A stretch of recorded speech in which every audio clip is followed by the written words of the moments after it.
Welcome back, everyone. We just saw the first game between M5 BenQ and SK Gaming. I've got Krepo up on stage, and what did you think there? Yeah, a little bit one-sided game. Moscow 5 showing their land dominance, and yeah, SK got a bit rolled, but I hope they can pick up their spirits to make it an exciting game too. They definitely have the potential to make it, so let's hope for a really good game in the second game. They already had one upset this tournament, so I mean, what is their spirit like? You face them, you know how passionate they are. Are they broken by this, or are they stronger than ever? I know SK is a really, really emotional team, so when they do well, they snowball that feeling really, really well. Like, you've seen the pictures from Oslo and RNA basically in tears after the games against us, and I really like that. I really like the emotion. I just hope they don't get too upset after losing, because it was basically a snowball, so not really that much happened. And it all depends on bans and picks next game. Yeah, what helped? Why the snowball? Why did that happen? They just weren't playing up to snuff, or were they beaten in the pick ban page? I think Moscow 5 got a lot of their favorite champions. Like Shen top lane does really well for them, always against us as well. Sona and Ghostwhisperer is really, really good. So yeah, that was two main champions already, and then they just dominated it. They controlled the game, and then they pushed it out, Moscow 5 style, and that's it. Well, let's see how game 2 goes. I've been standing still long enough that I might just disappear. I'm gonna hand it back to Rivington and Freak in the caster booth. All right, thanks, Rachel and Krepo. Some amazing matches this weekend. Moscow 5, however, saying we're turning it on full throttle for the last day. SK Gaming completely rethinking the strategy that came into game 1, hopefully bringing it into a game 3 for us. Yeah, well, we saw that actually last time that Moscow 5 played a series, is they stomped game 1 against Fnatic really hard, and Fnatic was like, so as I'm gonna learn how to play Rumble, and they crushed that game 2, Fnatic did, and then game 3 was you know, a very close battle that Moscow 5 came through. SK Gaming, I believe they have what it takes to say, let's make it a little bit different. We get first pick, excuse me, sorry. We get first pick, we know what we need to do, we know how to play this game, we can make this happen. I don't know if they're going to do a lane swap and say, because right now actually Genja and Ghostwhisperer, I don't think they've lost a lane really all tournament. They've always done phenomenally well. They were just up so much in minions. Ghostwhisperer kept picking up those kills onto Nif, on Janna. Maybe they say, okay, let's not go for a 2v2 in that bottom lane. Let's swap it around. Let's shut down Darien. Let's make that a difficult time for you. And let's go, you know, and do some lopsided lanes. Let's do something a little bit freaky. Let's do something cool. And let's take the game over that way. We still haven't seen the aggressive invasions on either side really either. Both teams took their own jungles pretty securely. Nothing too crazy happened in the beginning. And honestly, if you are the underdog team, you should do crazy things, because the top teams, they're used to standard stuff. That's how they typically tend to win, is they play standard stuff and get really far ahead of you, because their mechanics are so strong, their teamwork is so strong. Moscow 5 are probably the best team fighters in this game right now. They have never gotten into a fight that they were going to lose. They always come in at the right times, at the right angles. They land their abilities, they communicate who their targets are, and they always come out on top when they initiate a fight. So SK Gaming, you know, they're the underdog here. They're the team without that kind of reputation. And now maybe they are that good, right? Maybe they say, no. Moscow 5, you're good, but we're actually the best team fighters. We're actually the best mechanically. We're actually the best strategically. And if that's true, then, you know, play your hearts out. Make it happen the way you think it should happen. But to me, sitting here, knowing that SK, at least as far as the crowd, now the crowd's behind them, don't get me wrong, but you saw the interview early on, they said, you know, he said, I would like for SK to win, but I think Moscow 5 will. That's kind of the prevailing sentiment here. SK is the underdog, and I think it's their duty to bring out something a little bit crazy. Yeah, they are going to have to. Now, Diamond Prox being a huge impact player right now for Moscow 5 BenQ. They are banning out his Lee Sin. He has loved Lee Sin this tournament. But now what do they do about Udyr? More CC, more defense as well, and he can completely just dominate a team fight in that bear stance. So whatever they're going to bring to the table, they definitely have to focus out those few players. Even Krepo said, there's Shen top as well. There's Ghostwhisperer on Sona. You can only ban 3. There's about 5 champions you need to ban out. I think what SK needs to do is really change their mindset right here. I don't think they can, I don't like that they're sending like one ban at each player and like, well, play your second favorite champion, right? Right. You know, Diamond is so good on Udyr. Yeah, he's an amazing Lee Sin, but he's also phenomenal on Udyr. Sending one ban his way doesn't help you very much. Same with Alex Ish. He hasn't even brought out Rise yet. He hasn't even brought out Twisted Fate yet. Why even bother sending a ban at his mages? They're sending out a one-sided ban on Karthus, so, because Alsa's not going to play anyway, but they're not really hurting anything that Moscow 5 is doing. They're just like, well, this is mathematically really effective because it drops out one of the champions you can play. And this is mathematically effective because it drops out that Lee Sin. But it doesn't do anything. It doesn't change how Moscow 5 plays. If they want to do something crazy, go ban out Nunu and Sona. Go actually do something that's meaningful. That actually makes Moscow 5 pick a third support for the tournament. I don't think they've actually run anything but Nunu and Sona the entire time through. I don't think, that anyone else really cares. They have to play their fourth best champion.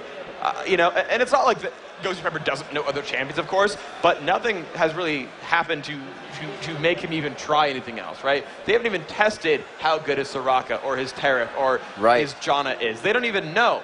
And honestly, if you've been playing the same two champions for the last like 20 games in a row because no one ever bans you out, maybe you're going to be that little bit rusty and you're not used to those same mistakes you can take. It's not like they're running Nunu or Sona support much themselves.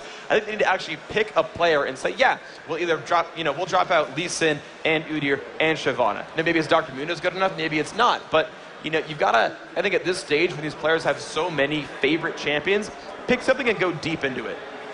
Yeah, as we look at the jungler statistics back-to-back, Diamond Prox with 3.5 kills and 8 assists average per game to RNA's 1 kill per game and 5 assists. So that's huge coming out of the jungle. Your lanes are getting more presence. Your lanes are beefier because of that jungle. They can get the assistance that they need, and it's really becoming huge for them. SK needs to revert back to that buff destroying strategy. Just go for it. Sometimes you need to go balls to the wall and make it happen.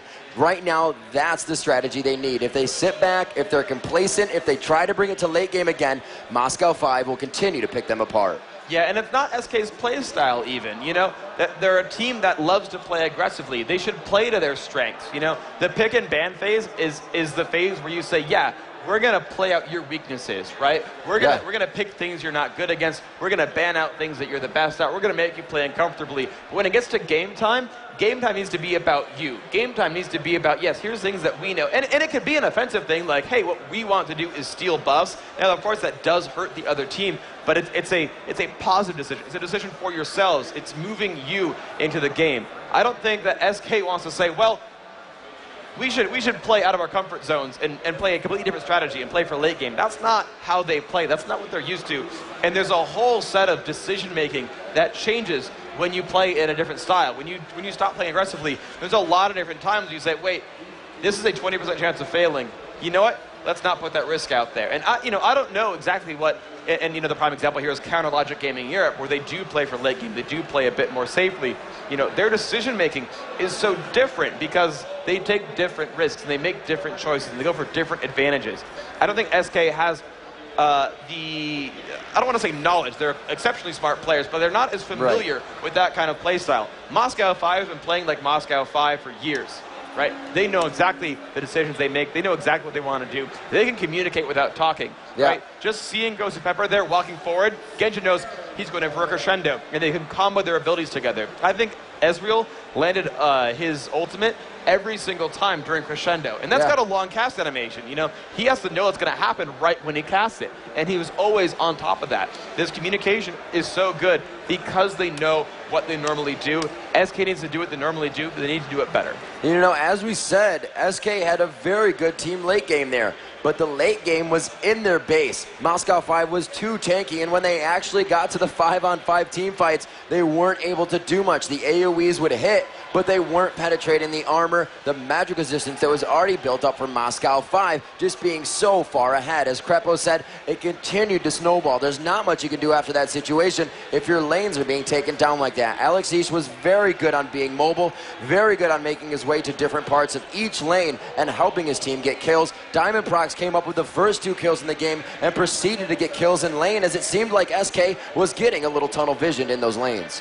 Yeah, I mean, they were just kind of out of nowhere. Diamond would show up, And even if they did see him, right, and if it was out of somewhere, he still succeeded with those gangs. He was still setting these people behind and really, crushing SK's hopes in a lot of those cases. They only ever gave up one kill, and that was in a 4 versus 1 where they just dove the heck out of that guy. They just dove Darien and picked up that kill on Shen. Yep. But otherwise, SK, they didn't make things happen. They did just get jumped on all the time. The mobility for Moscow 5 was just better. The ability to make those fights happen and make those ganks and make those kills, that was all Moscow 5. That was their aggression.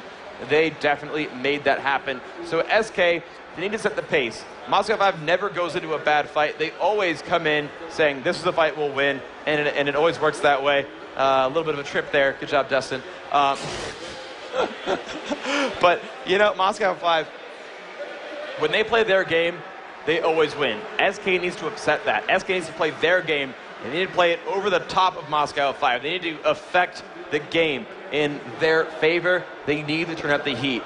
And they can't just sit back and say, well, we lost, crud, let's just sit and on our heels. No, they need to say, it's go time. There is something we see teams try to do to Moscow 5. And like you said, when it comes down to it, don't play Moscow 5's game. Play yours. We saw CLG EU try to outpick Moscow 5 with their own favorite champions, and DreamHack didn't work out for him so well. We'll have to see if SK goes for that. They should really be picking their own champions and making the compositions that work for them, not that try composition. This is the time where you need to go back to your roots. You need to figure out what those staple champions were for you and see how much you can come out on top.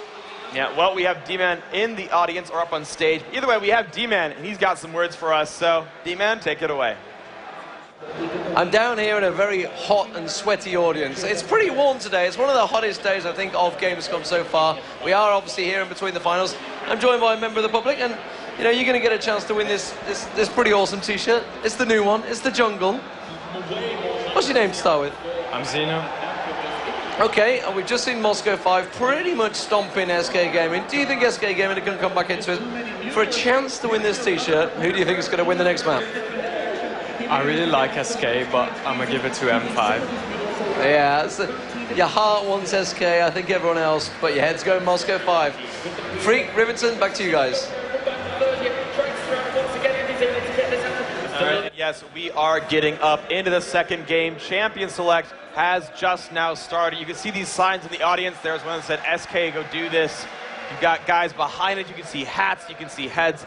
You've got so many people here waiting to cheer on their favorite teams and waiting for some phenomenal, phenomenal games. The picks and bans have started. And SK, they're going to ban out that Karthus again.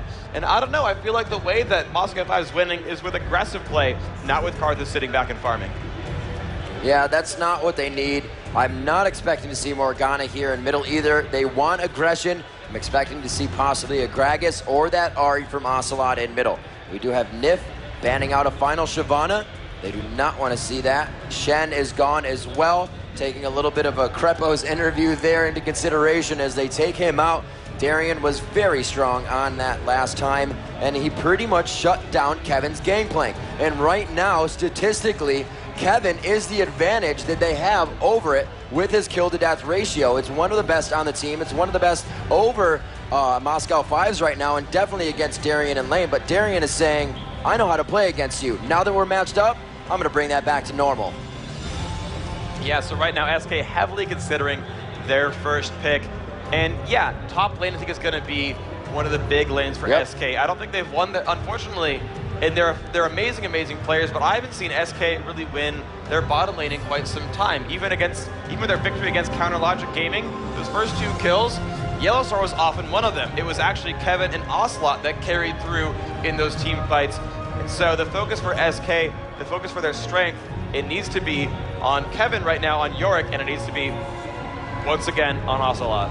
Alex Ish now to pick, going again for the support. No reason to pick that AP to be countered just yet, and they are going to go Sona Udyr, bringing that crowd control back into the matchup. Gosu Pepper does get his favorite pick. Yeah, and once again, he's going to be happy to have that Sona. Ran Nunu a few times before, but of course, Nunu banned out here. Diamond going to again show up as Udyr. Now, Ezra being grabbed this time, potentially by SK. We'll see. Yep, Yellowstar has locked that one in. Right now, wearing Ignite and Flash. He wants to play aggressively on that Ezreal. Yep. We'll see just how that one pans out. as Kevin, of course, he's already got Yorick locked in for himself, so we'll see what he grabs for his teammates. I'm going to guess support, maybe a jungle, but I think they will wait on that mid lane. It's going to be really nice with that Yorick pick. It is nice to have an Ezreal. Let's see what else they are thinking to duplicate with that ultimate. As you said, looking for that support pick most likely here. We'll have to see what Kevin chooses. They're definitely taking their time on this one. This could be one of their final matches. As we have said, they have gotten that seed into the championship match in Los Angeles and for Season 3, but they are vying for that top spot in the European Regionals to represent Europe. Yeah, and once again, they are going to say, yep, Janna is our support. So, seeing a couple of similar picks. 3 of these 5 champions so far are showing up again since the match just 20 minutes ago. But now we're going to see Yorick here again. And actually, I guess I should say 4 of the 5, but Ezreal actually switching hands here. And then Yorick, of course, a newcomer. He was banned last time around. So, looks like Moscow 5 was right to ban that last time because SK was right on top of that. The Yorick is a phenomenal pick. He does about 3 things really, really well. Number 1, he is a great laner. He sustains himself. He keeps his health pool up so phenomenally. It is almost impossible to bring him down. And because of that, you can send him into a 1 versus 2. You can send him into an undermanned lane in order to give yourself a 2 versus 1 somewhere else. You can use that to shut down a pick on your opponent's lineup. Now in the late game, what he does is he has a phenomenal ultimate called Omen of Death. And when you cast that on yourself or on a teammate, it clones that champion and you can control it and it deals damage just like a regular champion would. If the guy you targeted ever does die while that clone's alive, he'll actually be revived by that Revenant and he'll live again for about 10 more seconds. So, you know, normally these guys want to dive and kill off squishy backline late game carries, but if you clone him to deal more damage and when he dies he comes back to life, you can't shut that down anymore. It's just going to keep dealing damage and it removes one of the options for you to win a team fight. Yeah, it's a really big play right there. One of the only champions that can really multiply a person in the team fight, and that's huge. We do see the support jungler going out for RNA, having a very good game on Maokai yesterday in the semifinals, and we may see Ocelot picking up TF. A global presence comes into the game. This is really, really good. There's a lot of synergy here. Maokai is one of the best junglers, one of the best ganking, well, certainly one of the best junglers, but probably one of the best ganking junglers as well. His clear speed is pretty good. He clears the jungle pretty quickly, but when he shows up into your lane and tries to kill you, he's going to root you in place, he's going to knock you into the air, he's going to slow you down, deal a bunch of damage, and by that time, the teammate that you're ganking for in that lane better be there in time to knock you down. And if he ganks for Yorick, Yorick can slow you down. If he ganks for Twisted Fate, Twisted Fate can stun you and output a lot of damage. If he ganks for Ezreal and Janna, there's a slow, a knockup, and a lot more damage behind that. On top of that, Ocelot has locked in Twisted Fate. Twisted Fate, now he can stun and do a bunch of damage, but his number 1 utility is a very long-range teleport. His ultimate, which he learns at level 6, he pops that, reveals all enemy champions on the map so he can see if someone's coming around and waiting for you in the brush, and he can teleport. He's going to show up on top of someone right next to his teammate Maokai. Out of nowhere, root, knock up, slow, stun, damage everywhere, and the teammates you ganked for. There's going to be a lot of kill potential here on the SK lineup. And you know, this is going to be the first time that Twisted Fate is picked in the tournament. He has been banned out twice, and really I think all the minds thought that was going to Alex Ish. Going to be on Ocelot this time. Ocelot known for a bit of Twisted Fate, but is this what I was talking about before? SK trying to pick the champions of Moscow 5 to throw them off guard. Yeah, although, you know, they've done a half-decent job of that, of course, by taking away Twisted Fate, by grabbing up Yorick, which Moscow 5 ran twice in their first match here on Thursday here at Gamescom. But also, you know, Ezreal's been just so heavily sought after. SK did pick that one up first, but they grabbed Janna early on, which did allow Sona to go over to Moscow 5. And, you know, I don't know. I still just have to say that I question a little bit the fact that they're not denying Sona from Ghostly Pepper. Maybe they're not worried about it. I don't know. I just feel Crescendo is so incredibly powerful, and Diamond still puts up great results as Udyr. I don't know if banning out Shyvana is really hurting him very much, but we're going to see how it pans out. SK are going to play their game. They didn't change the bans up because I guess they're just not actually worried about Moscow 5. As Krepo said up on stage, the game snowballed ahead. It was the first 5 minutes that ended up deciding it. We're going to see who wins this game too. Let's give it over to Rachel on stage. Hi everyone, before we go into this final match, Riot has prepared a special something for you. It's our recap video from the weekend. Sit tight for just a few minutes and we'll be into the game.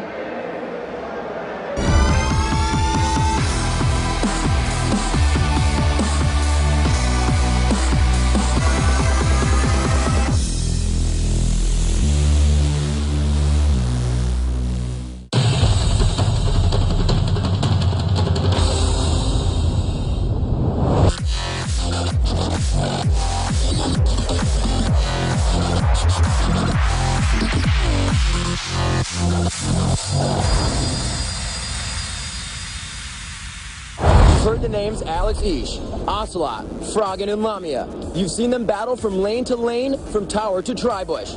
Get ready for a Summoner's Rift showdown because today is the European Regionals semifinals, which will determine who will compete in the $40,000 final. Get ready for an epic day of League of Legends. Here's a recap from Gamescom Day 3. Two world champions face off as M5 BenQ, winners of IEM Kiev, take on Season 1 champions Fnatic Raid Call. Game 1 starts off with Fnatic taking first blood on Lee Sin while he tries to take red buff. Here we see an amazing heal bait from M5 BenQ's Ezreal. He waited for just the right moment to let Ignite expire before popping his heal. Alex Ish then teleports in on Ryze to secure the kill on Sona. As Diamondprox heads down through the jungle, he gets hammered by Jace. After getting knocked back by Lee Sin's Dragon Rage, Jace retaliates with a beautiful shot to Diamondprox to take him down for the kill. The game is tied at 16 minutes when Ryze teleports down to bottom lane again. This time he flashes over Anivia's wall to egg Xpeke for the kill. At 30 minutes, M5's Diamondprox and Gosu Pepper attempt a two-man Baron. With a little help from Genji's Ezreal, they take the buff uncontested. Less than 3 minutes later, Fnatic threw up the surrender. M5 BenQ would be one step closer to the finals. M5 BenQ made great use of their teleports exemplified by Alex Ish's play on Ryze.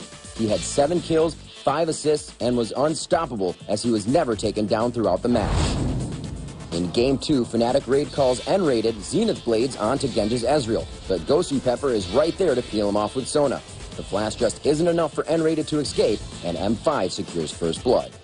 At 14 minutes and 39 seconds, the two teams face off in the bottom river.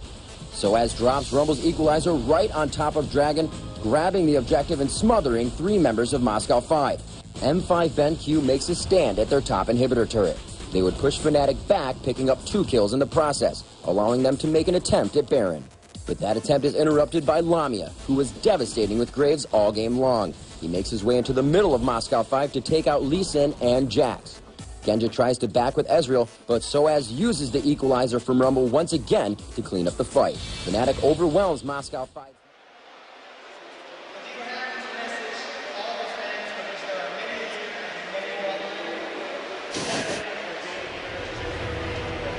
It's so quiet.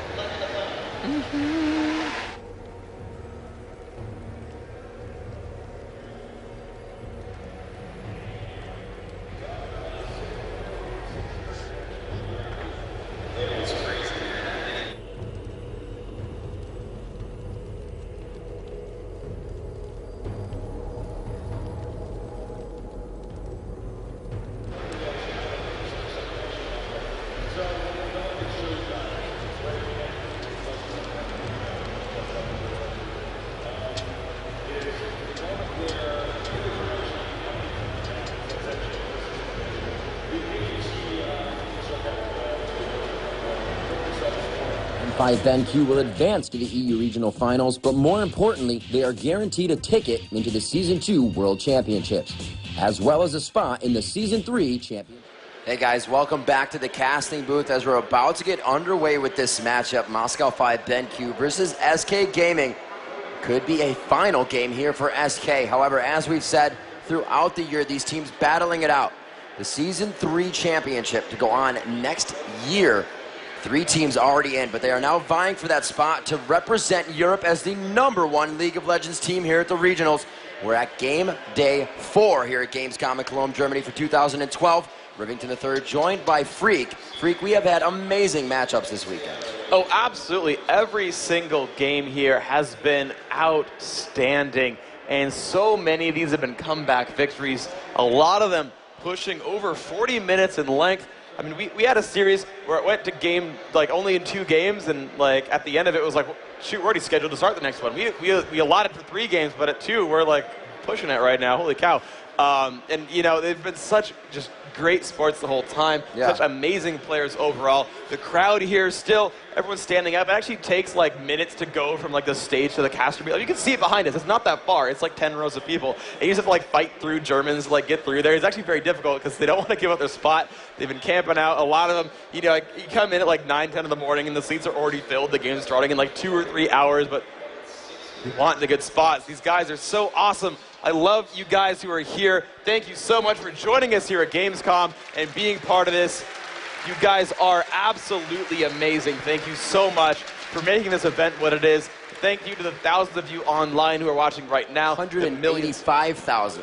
Yeah, just right now, of course, millions over the course of this weekend. Thank you all so much. And that was just the English stream as well. So those who are not watching me and don't know I'm saying this, thank you still to the French and Polish and everyone else who's there watching their own localized streams. But again, everyone who's a fan of League of Legends, you guys are awesome. Every summoner who plays this game, you make this what it is. Thank you so much for playing this. And you know, there's people you don't see. There's people that do a lot of work. You see this beautiful game every time it comes up. And I really want everybody to give a huge round of applause to Lycaeus, working the camera controls for you all weekend with the audio and video crew in the background. Let's give him a round of applause right now. Those guys setting up amazing replays for us and giving you the best possible visual experience that you're going to get with League of Legends. We're going to be hopping into the game here, and like I said, this may be the final game. Ladies and gentlemen, they are wearing soundproof headphones, and this is going to be the last time you get to cheer for them before you see them in Los Angeles. If you would like to see Moscow 5 BenQ take this home and be the #1 team of League of Legends in Europe, let's hear it for Moscow 5.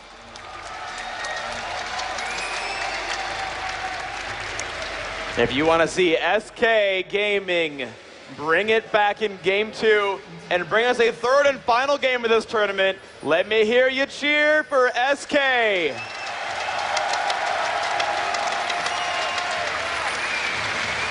The crowd is ready and the teams are ready, Freak. Nothing has happened yet. No minions have spawned. You can see Game 1 to Moscow 5. But that is not playing on the minds of SK right now. They are seeing that 0-0, and they just want 2 matches for themselves. They are going to be making sure they are far within that Moscow 5 jungle right now. Moscow 5 is also poised on that bottom near the Dragon objective to go through Tribush, possibly denying golems as well when they go down here if they don't find anything. Yeah, both teams playing very aggressively in this second game. I like the mechanics of how SK is invading. They're leading it with Maokai, so he can go in there with Twisted Advance if he needs to. Asla has already locked a gold card. That is a stunning card from Twisted Fate to follow up. And they make sure they don't go into brushes while those abilities are on cooldown. So they wait for that to come back up, and they go for it again. Aura actually opening up with his Arcane Smash here, that Q ability, to make sure he knocks down these camps quickly, heals himself up, and is actually going to clean this camp up without using Smite. And again, that is a steal against Moscow 5, so he really wants to shut that down. Of course, Diamond doing the same thing on Udyr, stealing a lot of these away. And he's actually going to happen across Darien pretty soon. Aura going to be walking into an enemy really, really soon. Kevin very, very low as he actually takes down this Golem cap and actually screwed up the pull. It's actually going to tether back, and Kevin is not going to get the Golem buff here. He's still trying to work it back and forth. Arne very, very hurt right here, but they have switched up the lanes. So we do have that shield coming from Janna up top that kept him safe. As Renekton returns to lane, we are going to have to see Arne going back here, or Kevin rather, as he was trying to grab that blue buff, and it did hurt him quite a bit. That is definitely very, very unfortunate. He is going to teleport in. He did get an early ward, but he's just got the 3 potions in a 1 versus 2. And Sona Corki, you can see Ghost Pepper sitting in that brush there. If Kevin walks forward, he's going to take some free damage. Walks up, and again, that harass coming out, dropping him to 2/3. And Diamond setting up for an early kill. He's actually going to find Kevin in the brush as he puts the ward down. He's going to go in for that pressure. He will flash over the wall, but the Ignite is on, and they will chase that down for first blood in just moments. You know, Freak, if he had the blue buff, he probably could have waited a little bit longer to put that ward down. He would have been able to sustain in lane and felt stronger to have level ability 1 and 2. Putting that ward in would have been much easier with a Ghoul, but he gets taken down. And like I said, Moscow 5 continuously being in the right spot at the right time. Finding Ocelot in middle, pick a card, not even coming up yet. Ocelot playing this one very calmly. And I love how just smart that was by Diamond, knowing that Kevin was going to ward and that, you know, putting that one down he would take a lot of damage there. That's actually why I don't ward. I don't want to get ganked by a jungler. I'm happy to sit there without anything. Aura forcing the flash there from Genja, and does not have Twisted Advance up yet, so he will not make that gank happen. Ocelot running down through, still wants to make something happen, but he's not going to be able to. Ghost Pepper back in the brush, healing up, and Diamond knows that he can steal away that golem, and is doing so right now. Very nice job. Diamondprox just playing a very smart game on that Udyr, and again, he got himself that near first blood. I believe it. No, it went to Corki rather, but he does have the assist, so already he is far ahead of the jungler on RNA. Alex, he's coming up top lane now, and they're going to focus 4, and this is very Hanover-esque from Cbit. Moscow 5 continuously lane roaming before 5 minutes. Another kill. 2 kills in 5 minutes from Moscow 5, and they are so omnipresent already on this map. Yeah, that was such a great call overall. Also went to the bottom lane, so Alex East just pushed one last wave. Diamond said, guys, their top lane is pushed up. I'm going to go for a gank. Alex, come on by. You've got to slow. You've got some damage. Let's make this happen. So much presence here from this Moscow 5 lineup. They have already made these kills happen. And again, Diamond really leading the charge on these. Phenomenal play by him. Still anybody's matchup at 5 minutes. Bottom lane farming back and forth as they're just trying to poke Kevin. A beautiful job in the composition. You can see Genja in and out. Every time they're going to auto attack, it's kind of like call for help from the minions. They will start to attack you, so you see them in and out of the brush, backing in and out, and they continuously do that to stop the damage from them. And you can see Kevin half health now, and he can't even farm his lane. Yeah, he's not enjoying this very much. Only at 12 minions, though to be fair, there's only 12 on the Renekton as well. So SK are doing a good job of zoning out their competition. Look at Ezreal at 39 minions compared to Corki's 22, and honestly, SK's profiting quite a bit from this lane swap. We're going to see here Alex pushing in through a little bit of damage. It's going to be okay now. And of course, he's got great sustain as Gragas is constantly drinking from that cask, constantly healing throughout his passive. Aura, though, only level 2. That is very unfortunate for this Maokai. Reaching level 3 now is going to help him a lot more as he clears out this Wraith camp. But Aura, compared to Diamond's level 5, that is brutal. Very, very tough. And if he has the timing on those cams, comes around, he only has the mana card. He will be stunned down there. A beautiful flash out of the body slam, and he does not take the extra damage with Ignite on. Yeah, that would have been a kill if he landed the body slam into that barrel for sure. So a good preemptive flash there. Kevin getting destroyed at this bottom lane. One last tick of Ignite, but he's going to live. 23 health remaining on that one. But you can see Yellowstar and Nif really turning it around this game. Now, Kevin has not had a great opening, but this time Yellowstar finally said, guys, I used to be one of the best carries in this game, and he's now he's totally showing it right now. He is doing phenomenal against this Renekton. Only 22 minion kills on him. Let's look at the gold real quick. You see 2,000, the only one above 2,000 on his team right now, and actually only Corki in that same place, and only because he got first blood. A 7-minute turret. Yeah, that's actually a very, very big deal. Look at that. SK with that turret kill now, almost tied in gold. Yellowstar getting bursted on. Darien is level 6. He does a lot of damage, but he cannot keep chasing with Nif there. So a great opening here by SK. They lost a couple of kills, but they're bringing it back now. All right, the Oracles as well, very early once again onto Diamondprox. RNA going very low on his jungles. He did not have that blue buff to start out, so that does slow down Maokai quite a bit. They know the ward has gone down, and he can pretty much not walk around that bottom jungle. As they move now, they have to check every lane to see if it starts to pinch into the jungle. You got to be very careful with all of their actions for the next 3.5 minutes. Wow, and the second he puts a ward down, Diamond already on the way to that brush, clears it out. Kevin is fighting blind right now. And the second Ghost Pepper hits level 6, you know he's almost guaranteed to die whenever they choose to do that to him. Aura not going to like that his Lizard's getting stolen by Diamond, but he has no choice about this. He has no mana, almost no health. He could walk in for a smite steal, but that seems very, very dangerous. A ghoul from Kevin will make sure that he's not getting flanked right now. But still, he's level 4, and he's not liking his chances right now. Oh, Diamond still sees them coming in. RNA is out of mana. Kevin does have a little bit to himself there, about 75% health. They're going to need help with this red buff, though, and RNA is going to go very low on this. Storm Shield still at quite a high cooldown, and he's only going to get it every so often. Use his smite for that one finally. And he may even get some help with the golems. Actually, I think Ezreal has taken them already. We just see Diamond cleanly going through his jungle. No worries there. Teleport top by Kevin. It looks like they have switched the lanes back to normal. Yeah, I mean, they gave Darien a long time to farm by himself after killing that turret. He got himself up to 48 minions. He used to be tied at 12 with Yorick. York reached 14, Renekton reached 48. So suddenly that lane swap just bit them very hard in the back. They gave up pressure on that top lane after they killed the turret. What they should have done is kept pressuring Darien, but Darien picked up like 35 minions in a row without really stopping. You can see him just now clearing his golems away as well. And suddenly, getting into that 1v2 did not slow him down whatsoever. And this is going to be very scary. Level 7 to level 4. This is why switching that lane up is so dangerous if they have not had a dominant lane down bottom. He is not taking hardly any damage. Running in with his ult puts Kevin down to about 25%. Ignite is on, and it looks like Diamondprox may come to finish the job. However, RNA is thinking the same thing as well, so this may turn into a counter gank coming in. Twisted Fate Destiny goes off, and it looks like they will be able to shut down Darien top lane. He just gets out of that one alive. Can they get the Twisted advance on? He's past the turret that is not there, and the Arcane Smash slows him down enough for the AoE kill. But here comes the rebuttal from Moscow 5. And there's going to be Udyr plus Gragas. Let's see what they can do here. They're splitting up a little bit, but Ocelot has no mana. So he needs to run away. R with a nice jump onto a minion. Does run away a little bit, but he still gets caught out with the explosive cask.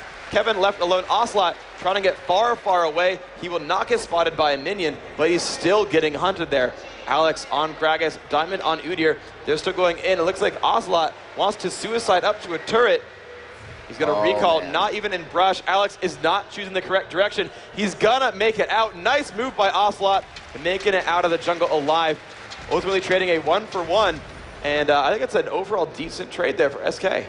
Very nice job by Yellowstar as he does come from top lane and starts to push back on Genja. They are not having as easy as a time they did in the last matchup. Yellowstar going to back now. We will see what he will buy for himself. He does have that Sheen, and it looks like he will finish his Zerg Greaves. It looks like he's going for that Phage next. Yeah, and that's going to be a nice pickup overall. We're seeing, though, the rushed death cap here for Ocelot. He's almost there already. 69 minions is not a bad score overall. He's actually ahead of Alex Ish. Same number of kills as well. And again, Twisted Fate's passive, every time you kill anything, you get an extra 2 gold out of it. So if both these teams really sit back and with just amazing mechanics farm out minion waves, SK actually pulls ahead by doing this. Now, I know SK's game plan is not really to play for late game. They don't even have to, though. If the game goes on long enough, they'll just scale extra for free. It's a great asset to have that Twisted Fate on your team. It's not ludicrous amounts of income, but you look, a lot of these guys up to about 100 minions or so each. It's about 200 gold. That's not too bad. Alex Ish saying, I got a little bit of mana and I'm going to push you right out of my lane. Tries to get Twisted Fate out of there for the extra damage. Looks like Diamondprox will come in to soak up that experience. As we reach 12 minutes into the map, we do have a turret down, but it doesn't seem like they're trying to utilize that too much. They just allow Renekton to push top. Like I said, putting that level 7 against a level 4 was not a very smart idea for SK, but they really needed to shut down Yellowstar down, or rather Genja down on bottom. Yeah, well, they put Yellowstar up here. Ghost Pepper still in the brush, and they're actually afraid to face check it. They don't want to get comboed out there. Even though there's not really a global presence overall from Moscow 5, they still need to worry about Diamond coming in through the brush. He has that Oracle's Elixir, and actually speaking of, he is coming through that Tri-Brush right now at the bottom lane, flanking in behind SK. It's not going to go well. Ghost Pepper shows up. Will they get enough damage output? Yellowstar now left alone in a 1 versus 2. He's going to try to flash away, but there is the crescendo. They're going to just put out too much damage. He will fall down. Janna makes it out alive, but now Ocelot not in a good way right now. Flashing out away from Alex Ish. I'm not sure if he needed a flash right there, actually. He had Aura coming in. That might have been an okay place to be, but still, Diamond just constantly turning up the pressure. He has been involved in so many of his team's kills, 3 of the 4. He actually caused so many of those early kills in the first game as well. Uh-oh, Aura finding Alex in the jungle. He's not going to like this. So much damage. There's the cask. Aura going to fall down. Ocelot should not have walked in here. There's the flash and the body slam from Alex. 1 hit from Dead, and that will be a kill. Alex Ish with another one on the scoreboard.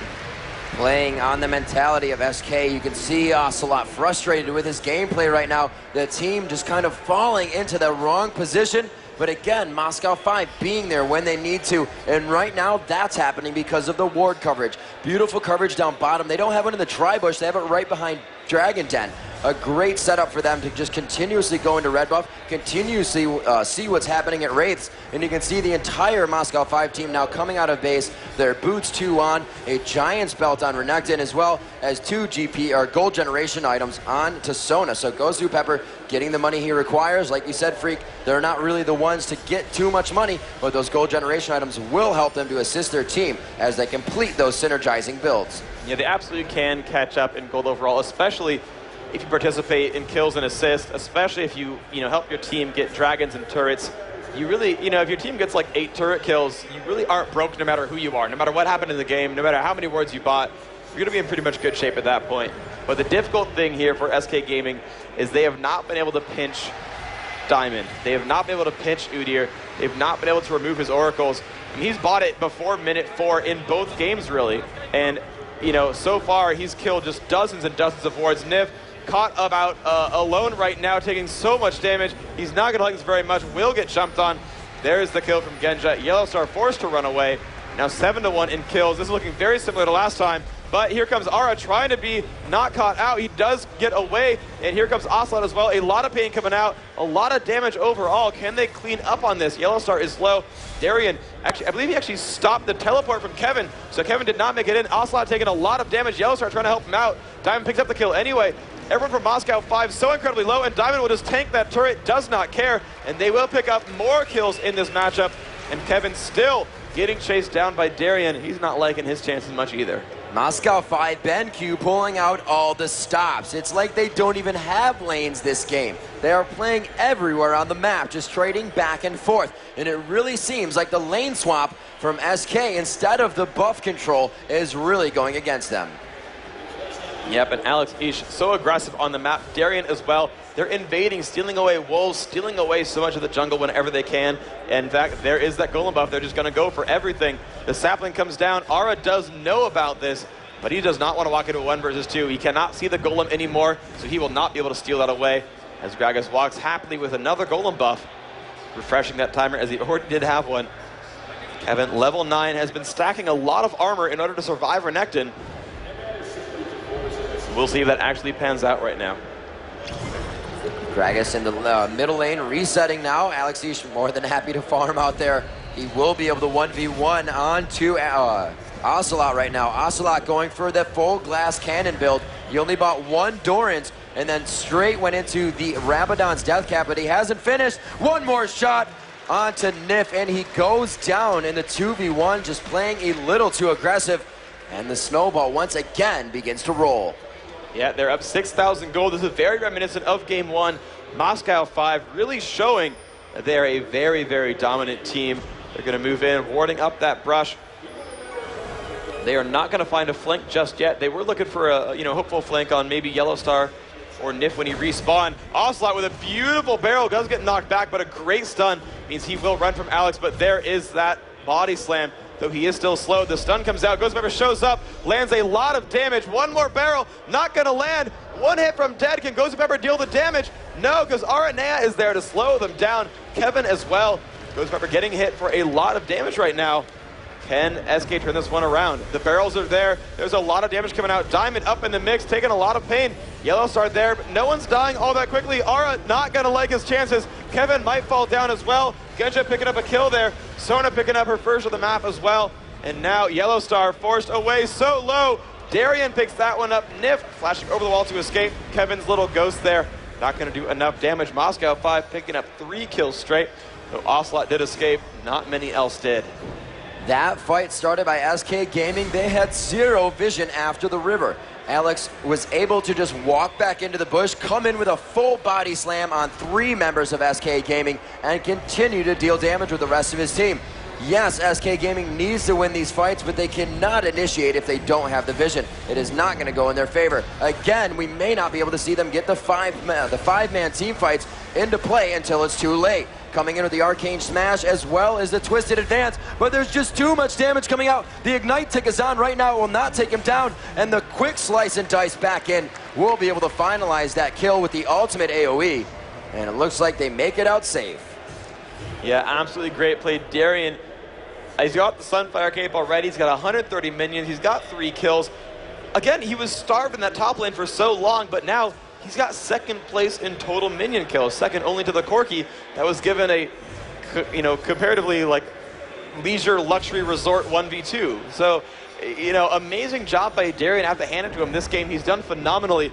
Though Genja, I've got to say, he did just amazingly in game 1. He's done amazingly in game 2. Genja really putting on his try-hard pants today, and he is making Moscow 5 proud of him, and he's leading the charge in what's looking to be a very convincing game 2. They're all doing very big things. Maokai really going those boots of mobility to try and make those little instances that they need happen. Instead of going any damage mitigation, they're kind of trying to pull out all the stops here with what is happening. We do see the gold generations items are out, and it looks like Ocelot now recipeing into a ability tome. Yeah, let's see what he does with that. I'm confused because he opened up with 2 of the 3 parts, the third part being the recipe. Right. Oh my gosh, hold on. He's going to get jumped on. Nif taking so much burst damage. Drops right now under the course of those stuns. Aura shows up, knocks Darien into the air, but Darien is tanky. He doesn't care too much. The rest of the team shows up. There's the dance coming in. Not going to do much damage. Ezreal, Yellow Star gets cloned. That's going to be a very big deal in that fight. Can they do enough here? Alexis has shown up. All 5 of Moscow 5 are right by that Wraith Brush. What was I talking about before? Yeah, so Ocelot's build. He had most of the death cap, and then he's like, hold on, I need a Doran's Ring. Hold on, I need wards, I need an amplifying tome. I know he's trying to like scrap together ability power to turn these fights around, but 20 AP is not going to make a fight suddenly go into your favor. He needs those big ticket items. He's actually fortunate that Alex Ish is going for a different build from him. He's going for an Abyssal Scepter. He's trying to amplify, magic damage on his team. He's trying to get a little bit more tankier himself. He's going for a Deathfire Grasp. That's all fine. Those are great builds. But if you build differently from your opponent, even if you're behind, you have different strengths from them. And so you can play up those strengths and play a different game that lets you scale ahead. Even if your items are, in gold value worse, you can play the game such that you're farther ahead because what you bought goes into your play style. I don't like that he's trying to scrap together these little random pieces of ability power. He needs to get that death cap out, really scale ahead into your damage output, and make the game happen that way. It looks like more wards being cleared and placed. You can just see connect the dots from Baron down to Wraith and then around all the way across the map. It looks like M5 has the number of SK Gaming right now, but we have seen that SK can come back.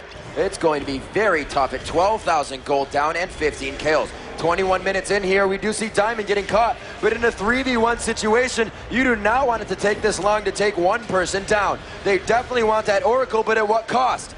They are not able to take him down, and that was quite a bit of damage they were bringing to the party.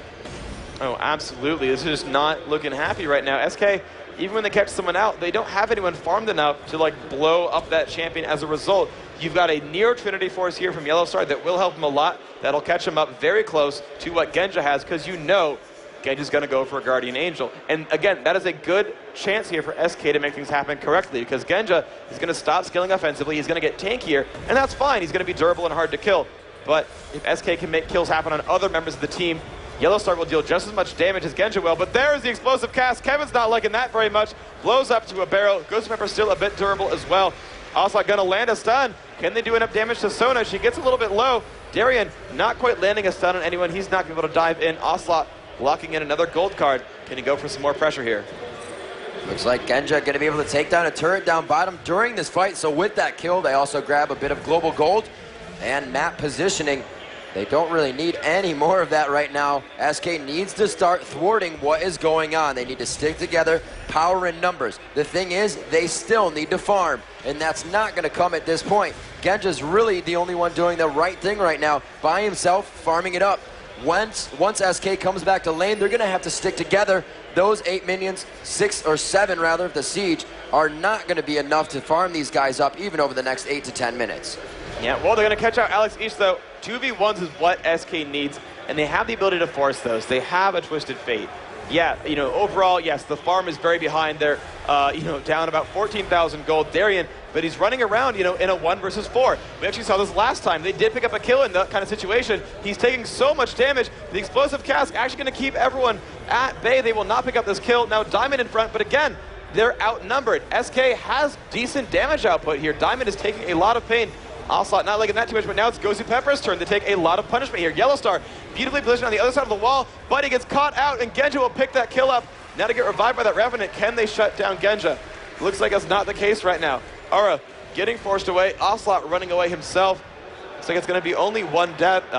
Nif not legging his chances now. Going to be caught out alone. Genja picking that one up nicely, and they jumped in on Aura as well. That's going to be 3 kills now in that fight. But it started out so close for SK. They did get a lot of early damage output there. They could have almost picked up those kills. Moscow 5 was there just a little bit too early and stopped them, but that's the kind of fights SK needs to take. Diamond flashing in just to push again Ocelot off of any positioning. He's going to tank all those turret shots. They will be able to grab this inhibitor. All of the team from SK Gaming is up. And we'll have to see what they can do after they hit this inhibitor. Are they going to push onto this? Very low HP could be what Moscow 5 wants them to initiate on. They just actually did that with 4. It looks like they may be able to get this second tier top turret as well. That is going to open them up to have all the inhibitor turrets. Yeah, that's going to be a nice place for them. That bottom inhibitor turret available as well. And yes, they've got now their 7th turret kill. That means all the outer ones are gone. One of the inhibitors already fallen. This is a chance for SK in that they will be able to farm. Darien will get stunned up as well. And there is the Twisted Advance. So much damage. Darien could be the second casualty of this game. A couple shots to go. Can they land that one attack? Yes. Yellowstar picks it up, and 500 gold on top of that for the killing spree. And now Diamond is the one caught alone. SK, 1 hit to go. Can they get the damage? Diamond, he will fall down. It's now a 4 versus 3. Can they make this happen? Nif forced everyone back. Genja reinitiating though. Nif so close to down. Ocelot has a stun card ready, but he's afraid. Alex Each lands the body slam. A double kill from the barrel roll. Kevin and Ocelot running. Can they get away? Alex trying to land one more ability. Can he get it? Kevin, body slam. One more hit. He's going to fall. Only Ocelot now left alive. Moscow 5 wanting to push in. So I guess they didn't get the inhibitor. Now they will, though.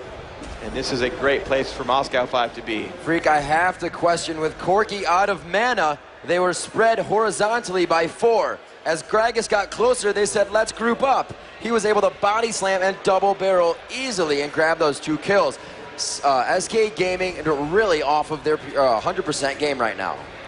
Yeah, they are just not dominating as much as they did yesterday. They had such a phenomenal showing. It just seemed like their teamwork and their skills were just a little bit better that day. Or Moscow 5 is just that good, they can make the world's best teams just look easy. And you're seeing it 3-24. Moscow 5 really far ahead. SK, they can always pull this one out. Moscow 5 have lost games from this exact same situation where they're up 20,000 gold. They're in the driver's seat. They have all the kills. But if they can't close it out, you'll just scale and scale, and eventually you can catch up. Right now, a stun coming off on the Darien. The damage is there from Ocelot. Darien really going in for some pressure. Another stun coming in. The flash not quite going to matter. Can Ocelot run in time? No. Darien picks that one up, and now he's on against Kevin. Aura will now show up. He needs to put his ultimate down to block some damage. Kevin still getting chunked down. Can Darien make it happen? 1 hit from dead. Genja will. There are 2 kills and no return here yet from SK. They are ready to keep pushing. Everyone else coming down from the top of the map. They want to push this bottom lane right here. Kevin will eventually fall as his ghost times out. And now Moscow 5 are looking to close in on SK's base. Here they go, going for that bottom inhibitor as they have 3 pushing mid. The crescendo goes on to the Yellow Star. He gets the arcane shift and the storm shield from Janna to stay alive through that ignite. Janna almost getting hit with explosive cast. And it looks like Moscow 5 BenQ ready to get onto these Nexus turrets. Will they have what it takes to take down both? Ezreal ulti coming out. There are super minions though. They will not be taken down too easily. 1 Nexus turret falls. The Nexus is open for the European regional finalists. Will Moscow 5 take it home for Europe? SK doing what they can to shut down this fight. Too much damage is being dealt. Genja back up from the Guardian Angel. They are focusing on the Nexus, turning it around. They will be able to grab it. Moscow 5 is your European regional champions. The best team in Europe by all measures. First place in circuit points, dropping only 1 map the entire regional. Have only ever lost a series to 1 other team on land, and they are showing what it means to be Europe's best. There is the huddle. They are happy, the smiles on their faces. They have brought it home for their country, for their team. and for the region that they'll be representing in just a few short months. So we have Moscow 5 in first place with SK Gaming coming into a close second with those games. Moscow 5, however, showing true determination to continuously win games and give up not even an inch during the entire match. Your third place will be going to Counter Logic Gaming Europe, and these three teams have got themselves a ticket to Los Angeles for the Season 2 World Championship. Oh, just a phenomenal game. A phenomenal series of games played by all of these teams who showed up over the weekend. Even the quarterfinal matches where you see, of course, these top teams in Europe, seeds 1, 2, and 3, all making it through. Their opponents all put up great showings. Big shout out to all of the 8 teams who qualified here for this weekend. All the teams who played through the Challenger Circuit events throughout the year, and everyone who has come to watch these tournaments, everyone who's come to play and qualify, everyone who's just put so much time and effort into these games, into their own lives. And now these guys, you can see them on screen, have become full professionals. They're qualified for Season 3. They're qualified for the $2 million prize tournament, the Season 2 World Championships in October in Los Angeles. SK Gaming, they are not going anywhere. Yeah, they lost this series, but they came out, not quite came out of nowhere, but they definitely turned some heads this weekend overall.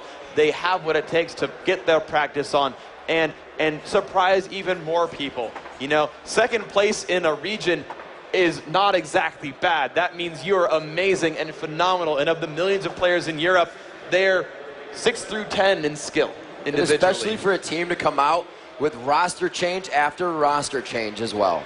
Yeah, but when they finally grabbed RNA and Yellow Star, that seemed to be what it took to tick in. Now, of course, still a phenomenal team, even with their old roster, with Candy Panda, with the Drain, with everyone else who used to be on the roster, still racking up circuit points, still. And I have to shout out to those players as well. Though they're not representing SK now, they did help them accrue those points. They did help them get where they are now in this regional. But this now roster for SK, so very strong. Second best team in Europe as proven by this regional 2-0 Counter Logic Gaming EU. Only ever even losing a map to Moscow 5. You see them on screen here. And of course, they are the champions of the, I was going to say of the world, to quote a song, but of Europe. The song played in my head when you started singing. But we are the... No, yeah, go. So coming into this, like I said, this was very CBIT-esque for Moscow 5. We saw those games going down where they used Janna to roam in the jungle right off the bat. They were always around that red buff. They were always making things happen. And they really just did that again this time. They saw that they had openings. They said, you know what?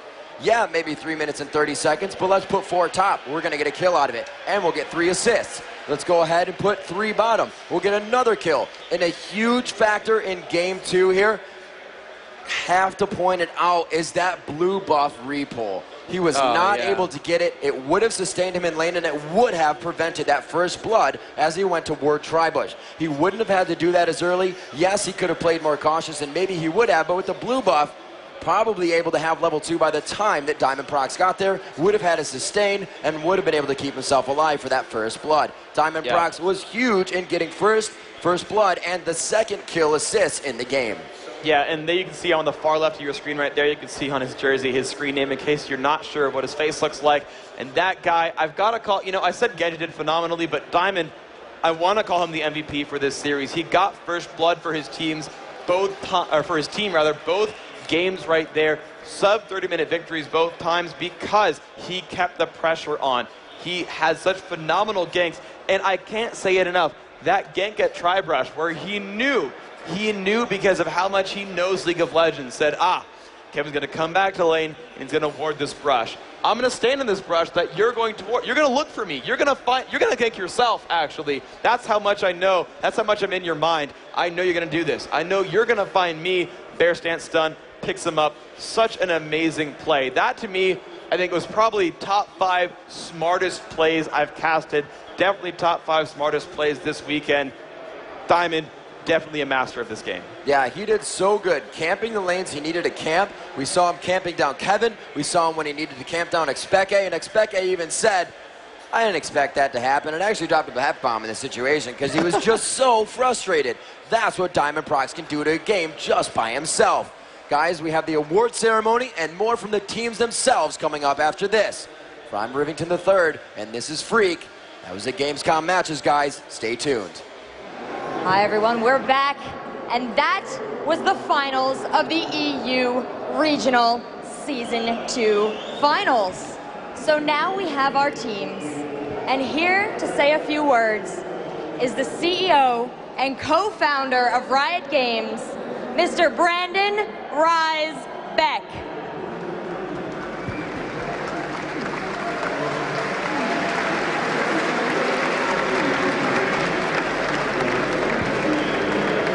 Hey guys, what an awesome tournament this has been. So much fun to watch, so many surprises. I'm sorry I lost my voice if you can't hear me. 4 days of this will do that to you. But M5 really showing us why they're the defending champions, to finally defending their title. SK with a really powerful and decisive upset yesterday, making their way into the top 3.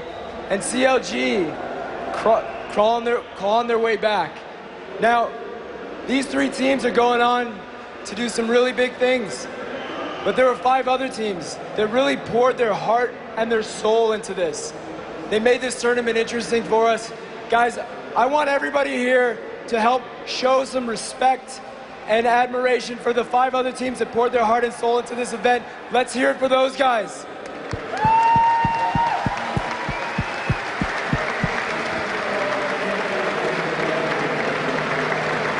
Now, I just want to say, on behalf of Riot, on behalf of the ESL, and on behalf of all the pro teams here, this whole thing lives based on the passionate enthusiasm that all of you here at Gamescom and all of you guys tuning in on the stream really bring. So we want to thank you guys really humbly. Put your hands together for yourselves. Thank you for all your passion, your enthusiasm, your support.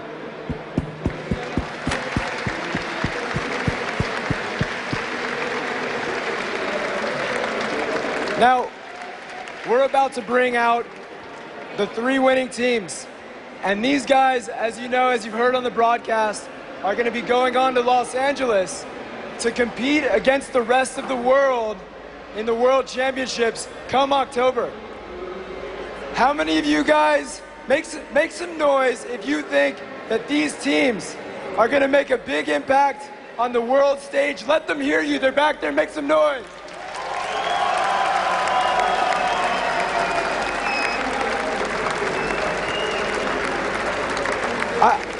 I think it's safe to say that that Europe is going to be a force in this competition, and that we have some fantastic teams back here to represent for all of you guys. So let's bring them out, Rachel. Thank you so much, and let's give one round of applause to the man who made this game possible, who made you all fans of League of Legends, Mr. Brandon Rise Beck. Now I would like to invite to the stage Carmack, Dustin Beck, and Rivington Bruce Bislin III to present the checks to our winners. Gentlemen, please, come on out.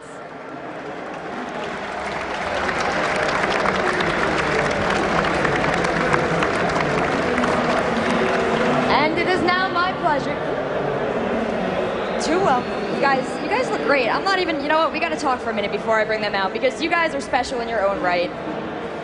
Carmack, we haven't seen a lot of you on this stage this weekend. What have you been up to?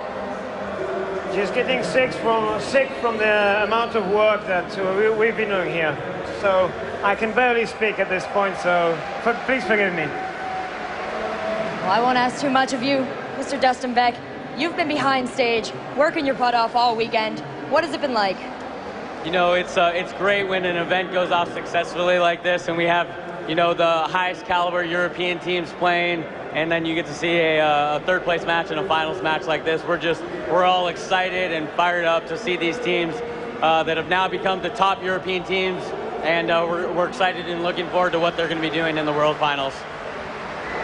And Rivington, you've had the privilege of observing these games from the caster booth all weekend. What can you say about our teams who have made it to the finals? The European regionals pitted the best against the best. We saw some of the most amazing 2-match best of threes ever that felt like a 3-game best of 3. And then the scariest moment when Moscow 5 showed their true teeth, coming out against SK Gaming, which many thought would be a 3-game matchup, making it almost a 2-game surrender. Moscow 5 leading Europe in the regionals and being your European champions. Thank you so much, gentlemen. Now, without further ado, I would like to welcome our gamers to the stage to claim their prizes. We have our 3rd place team, Counter Logic Gaming EU.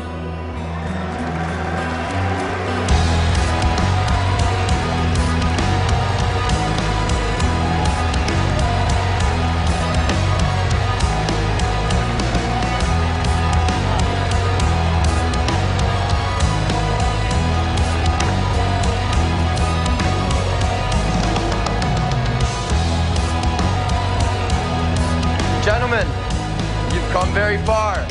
You've solidified yourself in a position in Season 3 Championship Series. What are your emotions right now? Second loser, yay. Oh, what are you guys taking away from this? What did you see from these teams that you haven't seen before? And what are you going to change coming into that Championship Series and possibly in Los Angeles? Just gonna keep practicing a lot. A lot of the games weren't extremely innovative, but we dropped our game, so we have to up our game, look at ourselves, and if we perform our best, we can take the games. Are you guys prepared for Los Angeles? Not yet, but we will be. What is going to be your regimen of training from here until Los Angeles? We're going to Korea, compete in OGN tournament, then we're going a week to Taiwan, scrimming with Taipei Assassins for a full week. And after that, we go to California area to bunk up with CLGNA in a gaming house and just practice mad. Right on. Would any of you gentlemen like to say anything to your fans, people at home, mom and dad? Yeah, thanks for all the support, guys. It's not possible without you.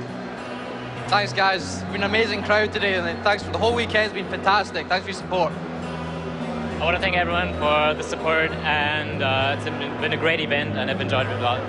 Awesome. Well, gentlemen, you have gotten yourself $25,000, a spot in the Season 3 Championship, and the road to Los Angeles for Season 2. You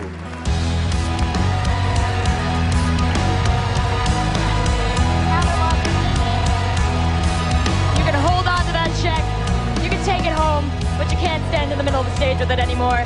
Come on over this side here. We have to welcome our 2nd place team, SK Gaming.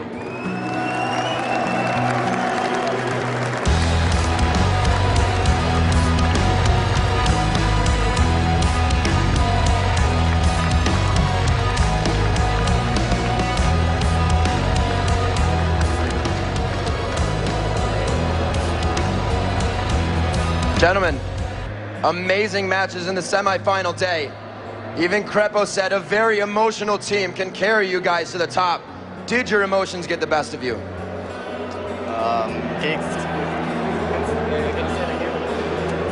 As being such an emotional team, using those emotions to win matches, did that get the best of you this time? Do you think that hurt you at all? No, I think that wasn't a problem today. I think it's always good to be like this. And I'm really sorry for my first game and also for the second game. I think we disappointed everyone, but I think we learned and we try to not disappoint you anymore, and I'm sorry. What do you guys have in mind for the next few weeks / month on the road to Los Angeles? What are you guys going to do to get yourself to be able to take out Moscow 5 and the rest of the teams in LA? Train as much as possible, get even a closer relationship as we are, and that's it. Ladies and gentlemen, SK Gaming taking 2nd place at the European Regionals. The road to Los Angeles is in front of them with a possible 1st place victory. Gentlemen, you are taking home $30,000.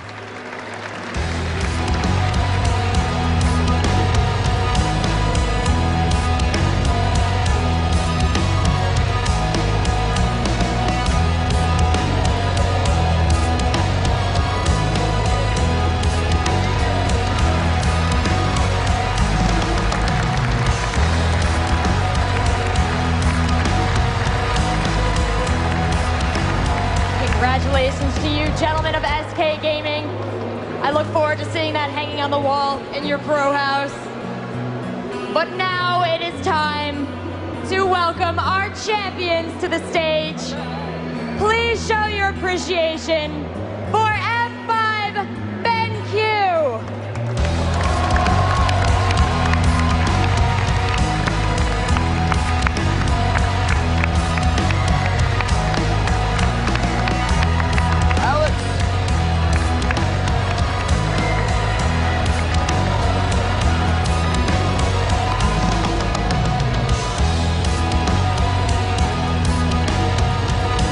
Such a familiar scene to be next to you again, Alex. In Hanover, you guys played just about the same style.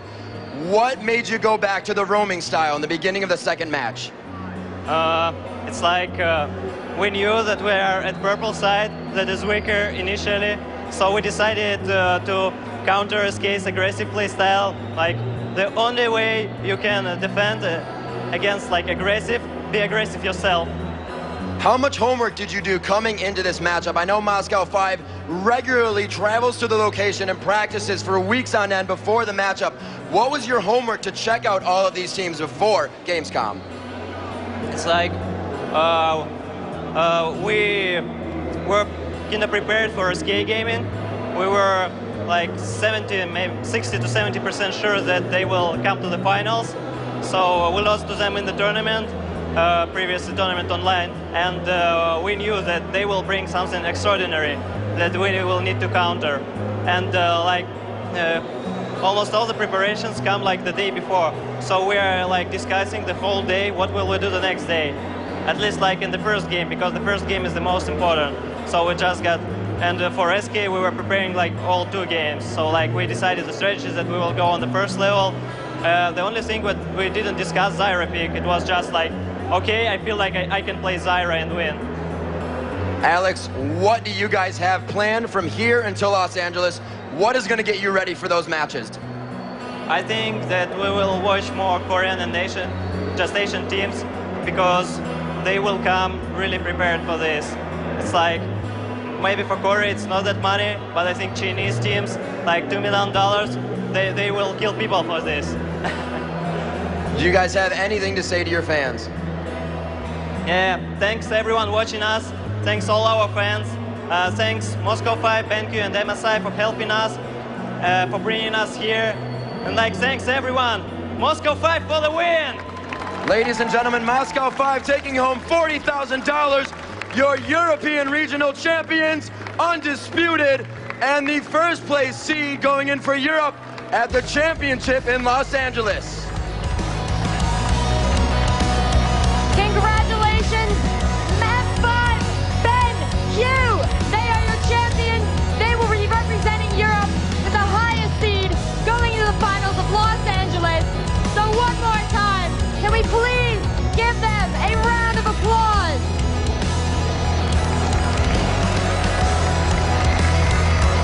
Thank you so much, Remington, Freak, D-Man, Joe Miller, Jason Kaplan, for all your hard work this weekend. Thank you, Brandon and Dustin Beck, for giving us this incredible game. Oh, we're cuddling now. I'm so excited that we're all friends here. Round of applause for everyone, the crews, yourself, the thousands and thousands and millions of viewers over the weekend. Thank you so much for coming, everyone. Have a great night. Make sure you grab some Riot swag. Thank you. Good night.